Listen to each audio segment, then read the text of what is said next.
po sa pagdiriwang po ng Kapaskuhan. Nasa kabilang linya na po natin si Captain Noemi Cayabyab, ang tagapagsalita ng Philippine Coast Guard. Magandang umaga po, Captain Noemi. Si Angel po ito.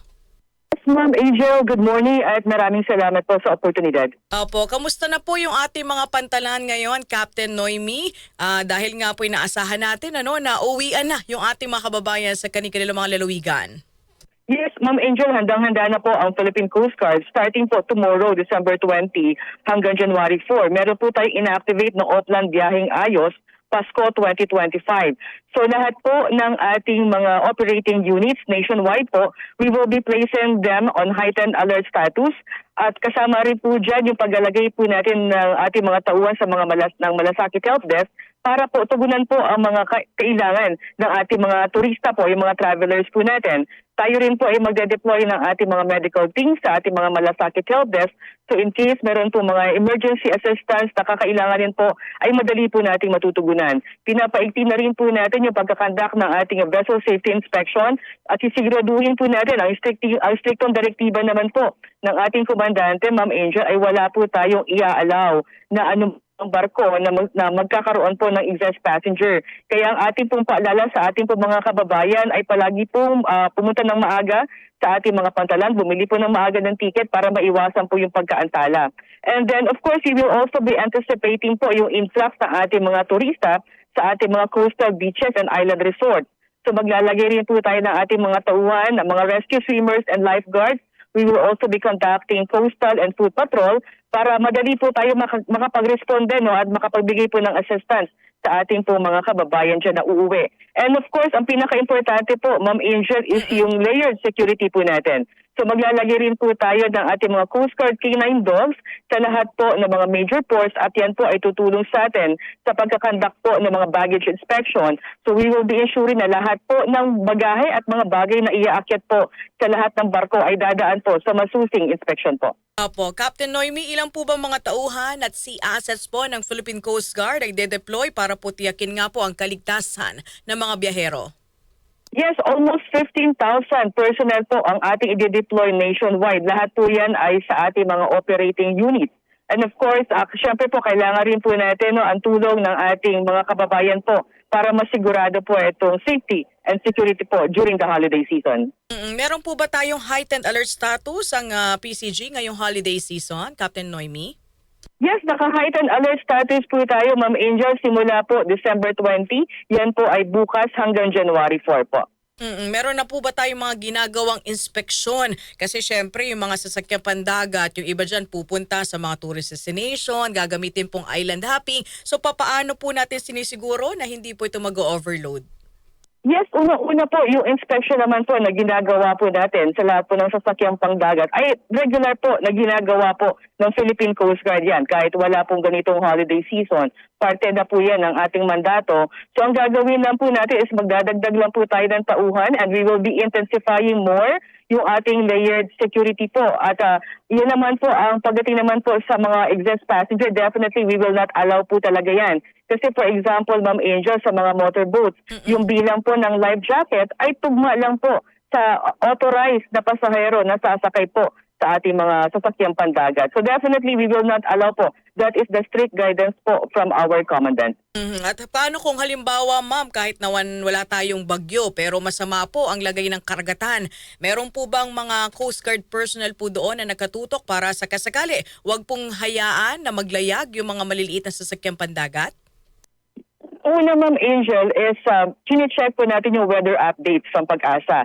So nabanggit nyo nga po kahit wala po tayong signal na maitataas sa mga dadaanan po ng ating barko. Pero we also consider po yung gale warning, yung may mataas po na maire-record na yung taas po ng alon at saka yung strong ng current. So meron po tayo mga certain gross tonnage po na we advise them na to proceed dahil baka hindi po kayanin ang kanilang mga bangka o mga motorboats po. Ang kagandahan lang po ngayon, Ma'am Angel, is mataas po ang safety awareness ng ating mga stakeholders. So may pagkakataon po pag ganyan paglabas po nila at mataas po yung alon, sila na po mismo ang nag-a-advise rin sa kanilang mga kapwa mga boat owners na wag po muna maglayag.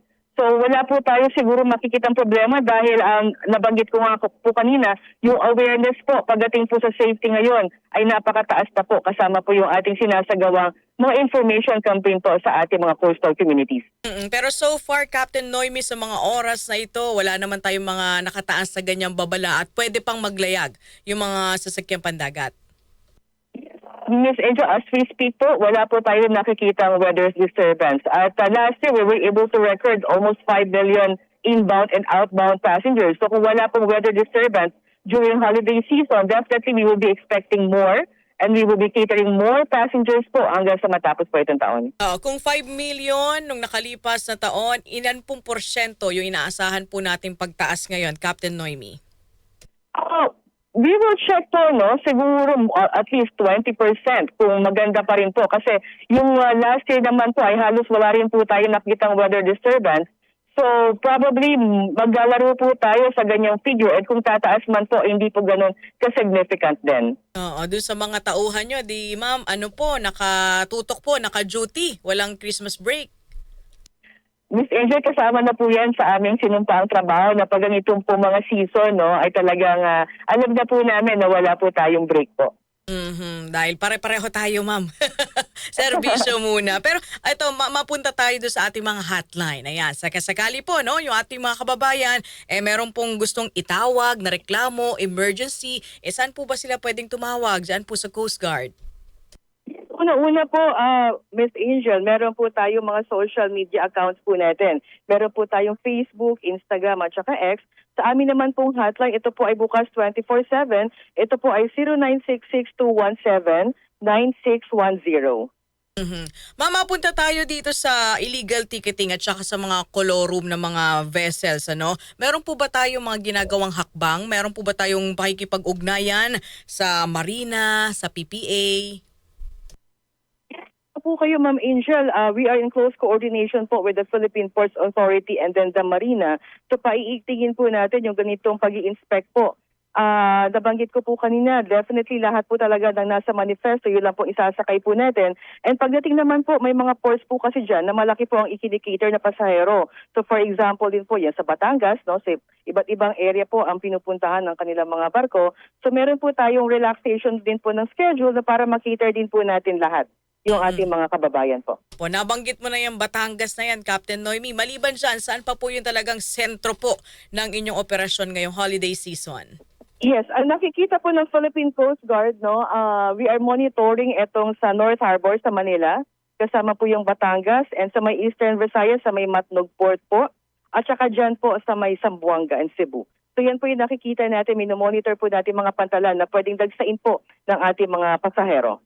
Siguro, Captain Noemi, pang huling paalala na lamang po sa ating mga kababayan na uuwi sa mga lalawigan ngayong pong araw. Yes, Ma'am Angel, ang amin lang pong constant reminder sa ating pong mga kababayan, unang-una ay bumili po kaagad ng ticket. At pangalawa, at least we advise them, Miss Angel, no, na pumunta po sa mga pantalan, lalo na po yung sa mga malalaking mga ports po, is at least 3 hours po. Kasi definitely they will be undergoing our layered security po. Yun nga po nabanggit ko kanina, so marami po silang pagdadaanan para ma-ensure po yung safety and security ng ating mga kababayan. And then sa mga gagamit naman po ng mga motorboats and motorbangkas, sumunod po tayo sa lokal na direktiba, lalo na po yung pagsuot ng ating mga life jackets. Huwag po tayo magdadala ng mga flammable and explosive items because it would cause delays po on their part. And sa ating po mga kababayan po naman po na pupunta sa mga island resorts o coastal beaches, huwag po tayo mag-i-engage into any water activities kung tayo po ay nakainom ng alak para masigurado po yung ating safety. With that, maraming salamat po, Captain Noemi. Merry Christmas po sa inyo po sa Philippine Coast Guard. So, Angel, maraming salamat po. Ang say ng taong bayan. Ang say